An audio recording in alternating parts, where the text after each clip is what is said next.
What's up guys, Everything Apple Pro here, and I've been looking forward to making this video comparing Apple's brand new iPhone X to the biggest and best offering from Samsung, the Galaxy Note 8. So we're going to be comparing things like raw speed, day-to-day usage, and even biometrics, Apple's new Face ID versus the iris scanning on the Galaxy Note 8. Now I've done this test a little while ago with the iPhone 7 Plus and the results were impressive. The Galaxy Note 8 is a very good contender, but the new arrival and the star of the show is the iPhone X. After so many leaks, rumors, and just hype, it is finally here, and it is an incredible device. It is everything I wanted it to be. Beautiful display, amazing gesture control that of course takes some getting used to, but otherwise I've been in awe of this phone. Just picking it up and holding it, it is amazing. Just 10 years, the culmination of 10 years of work at Apple. So let's go ahead and compare the best from Apple and Samsung. Now specs wise, these are pretty far apart, 3 versus 6 gigabytes of RAM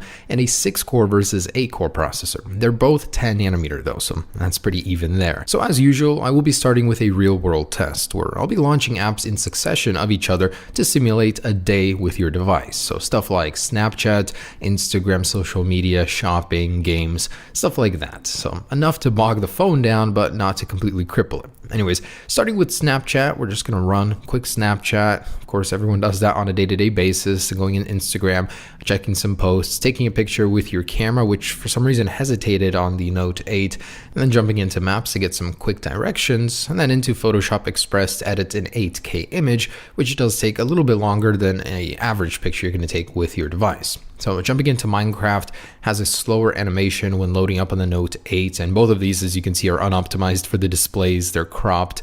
The Minecraft on the Note 8 kind of glitched for some reason. And then moving on to Mario Run, which is also unoptimized for that massive Galaxy Note 8 display. Now both of these devices do have on-screen virtual home buttons, so that kind of complicates this test as I have to keep sliding them up in order to make them available.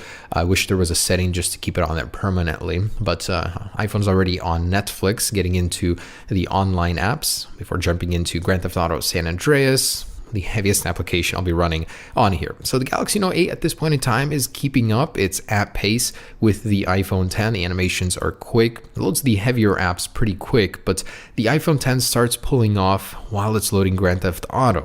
For whatever reason, it really hesitated on this one, and the iPhone X is already on Amazon as it finishes up Grand Theft Auto on the Note 8. Galaxy Note 8 just now gets into the poker app while the iPhone X is already on SoundCloud and it's just powering through these.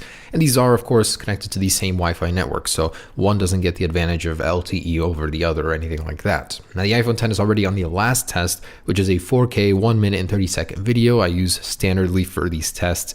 It is a struggle for both devices. The iPhone X is particularly slow, I think slower than my iPhone 7 Plus even at compiling it, but finally the Galaxy Note 8 does catch up, and I did have to fast forward on this part just a little bit just because of how long it takes for both of these. 4K, most people won't be editing this on their phones, but it gives me a good challenge or show of power on these devices. So the iPhone X finishes with a score of 2 minutes and 47 seconds for round 1, which is honestly not that great, and I've noticed that the iPhone X isn't as fast to respond as my iPhone 8 Plus, mostly because of the new animations. It just feels slow. A lot of the apps aren't fully optimized, but going back into the applications, a lot of the first ones had to be reloaded. Minecraft, Photoshop, those applications just got reset when editing the 4K video. That 3 gigabytes of RAM just wasn't enough for it. But if you really think about it, how often do we edit 4K video, do something so intensive that it resets a lot of the older applications in our place in them?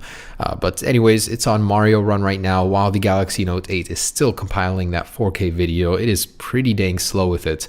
It really needs an update to the processor, Snapdragon 845 eventually. Hopefully that'll put it more on an even plane with the iPhone X. So Netflix and all apps after it were remembered. It was Asphalt and before those heavier applications that iOS decided to clear the cache on in order to make room for editing that 4K video, but everything else was remembered. So finished with a pretty great score of 1 minute and 5 seconds for round 2. Now the Galaxy Note 8 remembered everything. I mean, it has double the RAM, 6 gigabytes, so all of those applications were saved in the cache, and it needed to do 0 reloading as everything was already there. And that includes the heavier applications too. So I was pretty impressed with that, but even in the first test I ran with the Galaxy Note 8, it did do this successfully. So if you guys are a multitasking powerhouse, you need that multitasking capability. The Note 8 has been the best phone I've ever tested for it. It always remembers what it was doing in the app switcher. So it finishes with a super quick 38-second round 2. All right, so next up I wanted to do a startup speed test. You really never know when you're gonna need that speed. Are you getting chased by the killer and your iPhone is off? So anyways, here we go in 3, 2, 1, and they are off. So definitely not something we use too often, turning our phone off and seeing how fast it'll turn on. But anyways, the Galaxy Note 8 is on Android 7.1.1, not quite Android 8.0, but getting there, and the iPhone is on iOS 11.1, as you can tell with the flashing. Anyways, it is already on and ready to go, while the Galaxy Note 8 is still loading the T-Mobile splash screen, but otherwise, there it is, ready to go as well. I love that they have the same unlock animation. You have to slide up on both, so pretty cool. This one has this where you can slide up and get into all of the apps. When you slide up on this one, it just gets into the app switcher just like that. So pretty cool. These are very, very similar phones in their own ways. It's kind of amazing. I love it. All right, let's go ahead and do some synchronized app launching. So we already did this, but in a real world test, this will give us a finer, more precise idea of which one loads faster. So Snapchat, 1, 2, 3. And that goes to the Galaxy Note 8. Instagram, 1, 2. Galaxy Note 8 once again. So camera, 1, 2. The iPhone just a tad bit faster there. Man, it takes a while to get used to pressing something versus just swiping up to go home. And Maps, 1, 2. And Galaxy. So web-based apps, this one seems to like them a little bit better. Let's try Photoshop. Hangs just a little bit on the Note 8, and then getting back into the project and exporting it on both. So 1, 2. iPhone definitely faster for that one, and this is an 8K image, so it's a little heavier than usual. Minecraft, 1, 2. Dang, that really hangs on that one. And even though it's unoptimized, oh, they're the same. And Mario Run, 1, 2. So still didn't get an update for it. On this one, it's a little bit different, but otherwise pretty much faster on the Galaxy Note 8. And Asphalt, 1, 2. So heavy application, but also web-based. So a little bit of both on this one. This one looks good on both of these phones. Usually they're cropped, but loads on the Galaxy Note 8 faster. So far I'm seeing a pattern here. Everything is loading on the Note 8 faster. That's amazing. That as well. Wow, that is incredible. Poker, 1, 2. Oh, the iPhone, 1, 1 finally. Okay, this is web-based. All right, Spotify, 1, 2. The Galaxy Note 8, what a surprise. Now, honestly, this might be because not all applications have got iPhone 10 updates. They're still probably optimized for other versions. I've noticed that a lot with weird cropping, just in general. It looks funny, so 1, 2. A lot of these apps might be updated in the future to run better on the iPhone 10, but so far, every app but one has loaded faster on the Samsung Galaxy Note 8. 1, 2. So quite incredible.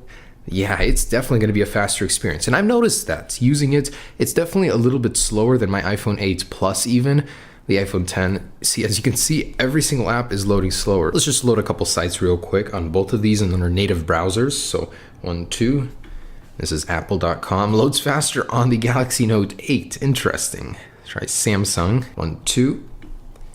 And what do you know, loads faster on the Galaxy Note 8. So pretty impressive. So let's get into the more technical stuff with some numbers, with benchmarks. I'm going to start with a Geekbench. And here are those results. Over double the single core score. Multi-core score is beastly. Over 10,000 on this guy. Just super impressed with this all around. So next up, let's do a Antutu benchmark, get an idea of the GPU plus CPU power altogether. And a little over halfway through, I wanted to see how hot these guys get at their hottest points during benchmarks. So I'd say about 102. And for the Galaxy Note 8, a cool 96 degrees. All right, and here are the results. I think that's the highest Antutu benchmark score I've ever seen on the iPhone 10 versus 174,000 on the Galaxy Note 8. As for the Wi-Fi speed test, for some reason I'm getting a low result on my iPhone 10, and that's after 2 tries.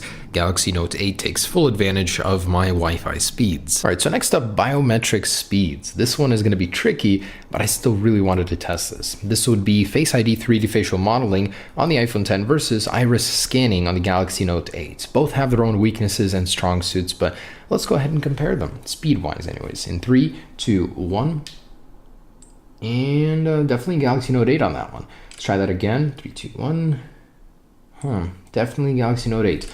All right, let's try with a swipe up on the iPhone 10 this time. 3, 2, 1.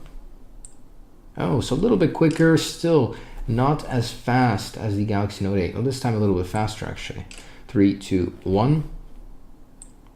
Okay, so identical with the swipe. 3, 2, 1. Actually even faster with the swipe. 3, 2, 1. And it's kind of hard to compare these, but definitely pretty close, I'd say. Most of the time, the iris scanner is a little bit faster than the 3D facial modeling, or identical. So pretty close. Definitely not as fast or reliable seems to be, but pretty close. One more time, 3, 2, 1. Yeah, so I'd say the iris scanning is a little bit faster on the Note 8, but still pretty good on the iPhone 10. So the conclusion is the Galaxy Note 8 is just as fast, if not faster, as the iPhone 10 in day-to-day tasks. It's only when doing more heavy things like 4K editing that the iPhone 10 pulls ahead, although both did spectacular. Thanks for watching, guys. Hope you enjoyed it. Stay tuned for more. Peace.